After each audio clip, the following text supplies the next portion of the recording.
Hello everyone. Welcome back. Today I'm going to tell you about a paranormal event that happened inside a prison. To make it easier for you to follow, I'll be telling the story in the first person. Prison. Most people don't really understand what it feels like inside. But if you ever stepped in, even for just one day, you'd know the crushing pressure there. Dozens of inmates crammed into small hot cells, filled with resentment, sweat, and a mix of foul smells. Honestly, even without ghosts, the place already feels inhuman. During my years as a prison officer, I've seen fights, self-harm, even escape attempts. But the scariest things weren't any of those. It was during night patrols, when the corridor was so silent that I could only hear my own footsteps and breathing, yet I always felt like someone was right behind me. Among us guards, we often said prisons are the heaviest places for dark energy, especially during the ghost month in the lunar calendar. The story I'm about to share happened in the cell block I was responsible for, Cell 16. Back then, I witnessed with my own eyes how one inmate's mind broke down, and how he ended up dying right in front of me. That night, every detail burned into my memory, and I've never forgotten it. At that time, I was in charge of the third cell block, which had 24 cells in total. Each cell was barely large enough for a few square meters, yet 4 to 6 people were squeezed inside. There was no air conditioning, only a few old industrial fans that rattled loudly and blew nothing but hot air. In the summer, the moment you stepped in, waves of heat and sweat stench hit you in the face. The corridor carried a mix of body odor, waste, and cigarette smoke. Honestly, it was a place even I didn't want to linger in, yet for the inmates, that was everyday life. Our duty as guards sounded simple, but we couldn't slack off. Every 15 minutes we had to patrol the cells, making sure no one was fighting, harming themselves, or trying to escape. The night shifts were the most important, because most accidents happened after dark. Cell 16 was right in the middle of the corridor. 5 men were housed there. The boss of the room was a 40-year-old repeat thief named Along. There were also 2 con men, nicknamed Aji and Fatty. Another inmate, Aming, was so skinny from drug use he looked like a bamboo stick. And finally, there was Ajia. He was the youngest, about 25 years old, medium build, with a clean and gentle face. You would never guess he was a criminal. He had been transferred from another prison only 3 months earlier, and was close to finishing his sentence. Quiet by nature, he rarely caused trouble and worked diligently in the workshop. He was what you'd call a model inmate. But the first thing that made me notice him was his habit of staring blankly. Every time I patrolled past Cell 16, I'd see him sitting at the edge of his bed, gazing at the wall as if lost in thought. Others were chatting or sleeping, but he always sat there alone. One night, I couldn't help asking, Ajia, what are you thinking about so deeply? He looked up at me and whispered, Officer, I'll be released soon, but I keep having nightmares. I asked, what do you dream about? He said, I see an old woman. She doesn't speak, she just stands there, staring at me, staring and staring. As he said this, he rubbed his arms as though goosebumps were crawling up his skin. Whenever I wake up, I feel the whole room is freezing cold. At that time, I thought it was nothing more than anxiety before release. Many inmates became restless before leaving prison, plagued by nightmares and stress. So I just patted his shoulder and told him, you're almost out. Don't overthink it. I never imagined that the real horror was only beginning.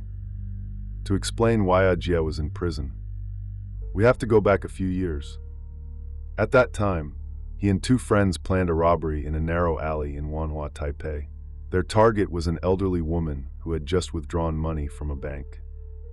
The plan was simple: wait until she entered the alley, rush her, grab the bag, and run. But things didn't go as planned.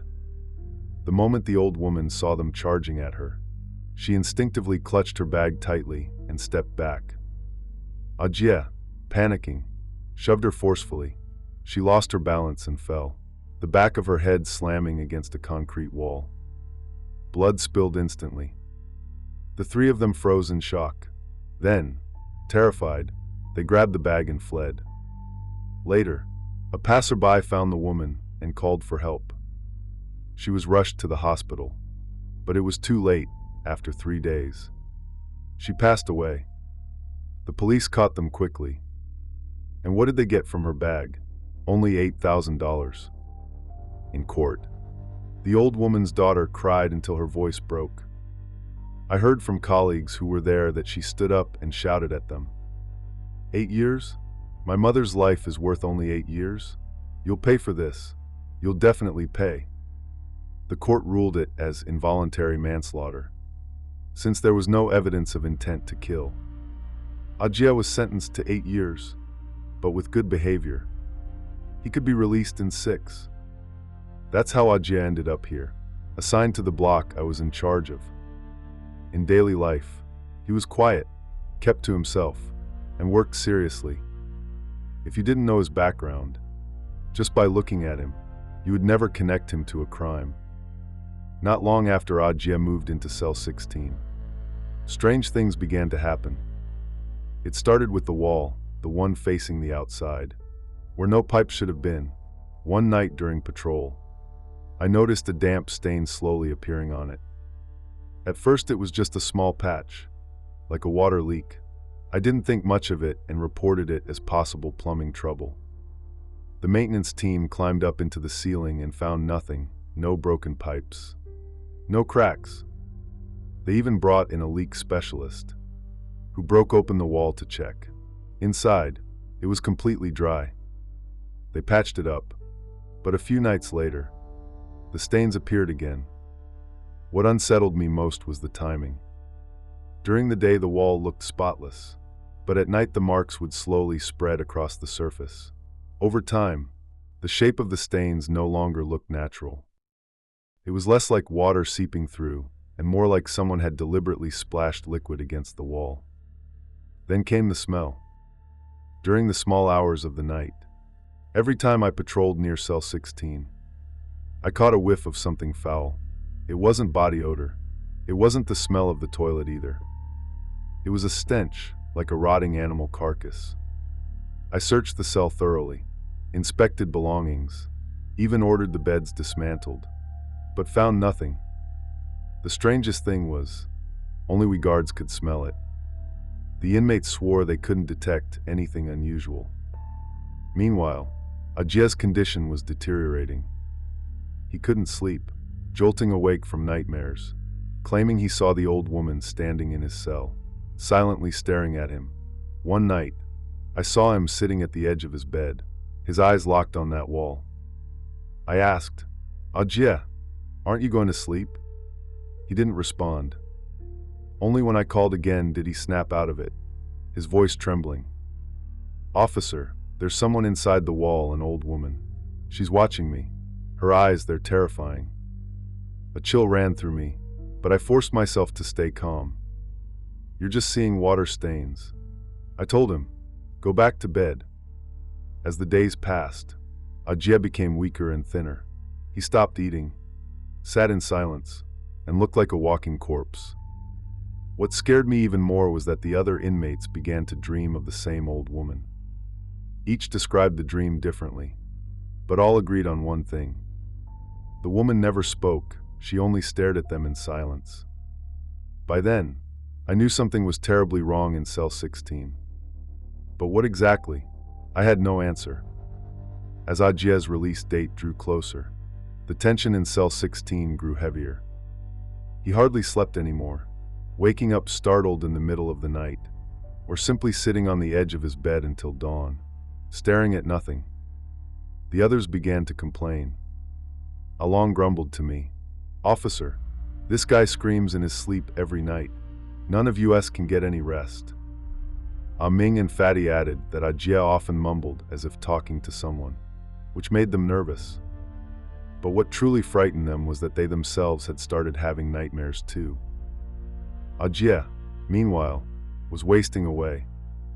He refused food, grew weaker, and the doctor prescribed anti-anxiety medication that had no effect. He told the doctor in a trembling voice, "I don't want to leave. If I go out, she'll come for me. That old woman, she's waiting." The doctor dismissed it as panic disorder, common among long-term inmates nearing release. But deep down, I knew this wasn't just in his head. July 21st, the night before Ajia was set to be released. I was suddenly assigned to cover the night shift for the cell block. Honestly, I dreaded it.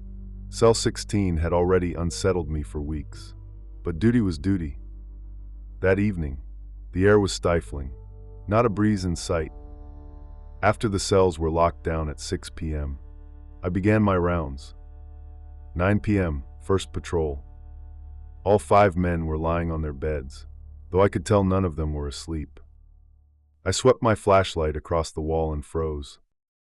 The damp marks had merged into a full human figure, with clear facial contours and hollow eye sockets staring straight at Ajia. I forced myself to stay calm, turned the light away, and continued down the corridor. 9:15 p.m., passing cell 16 again. I heard Ajia muttering in his sleep. No, I didn't mean to. I'm sorry. His voice was so pitiful. It chilled me to the bone. 9:30 p.m., a faint thump echoed from inside, like someone tapping lightly on the wall. As soon as I stepped closer, the sound stopped. When I asked the inmates, they swore they hadn't heard a thing. 10 p.m., I saw Ajia sit bolt upright, staring at the wall, lips moving as though speaking to someone. I whispered to Along, "What's he doing?" Along's face was pale. He says the old woman came out. I dared a glance at the wall. The figure-shaped stain still loomed there, its hollow eyes locked on Ajia. I clenched my teeth, finished my round, and went back to rest, uneasy. 3:30 a.m., the emergency alarm blared. It was cell 16. I sprinted over.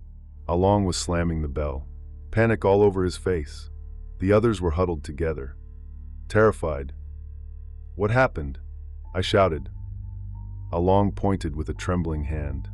"Officer, it's Ajia." I rushed to the bed. Ajia lay twisted, his head turned rigidly toward the wall. His eyes were wide open, pupils dilated, mouth foaming. But it was his expression that froze me in place, pure terror, as if he had seen something unspeakable. I reached for his pulse. Nothing. His skin was already cold. Ajia was gone. I staggered back, nearly collapsing. I demanded, "When did you notice?" Ming stammered. "I got up to use the toilet, saw him like this. I called to him, but he never moved."